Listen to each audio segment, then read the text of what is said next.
Hello everyone, if you're trying to play Roblox and you keep getting this error, Roblox detected a security threat, then you have come to the right place because in this video I'm going to show you how easy it is to fix this annoying error on Roblox easily. So first off, you need to make sure that your phone is not rooted. So if it is rooted, then go ahead and root it. And if it's not rooted, then you can just follow these steps. So open up the settings menu on your phone and then go into app settings.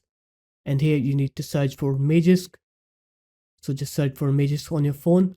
I don't have Magisk installed, so I don't have it here, but I'm going to use another application as an example. So what you're going to do is you're going to click on Magisk and then you're going to go ahead and uninstall Magisk on your phone and just click OK here to uninstall it. And after you're done uninstalling Magisk on your phone, then you're just going to go ahead and restart your phone now. And after you're done restarting it, then what you're going to do is you're going to uninstall Roblox on your phone and then reinstall it from an official app store, and then you can just play Roblox on your phone and you'll see that you will not get that security threat detected error anymore. So there it is guys, that's how easy it was. If you guys found this video helpful, make sure to leave a like, comment and subscribe to the channel, and I'll see you in my next video. Peace.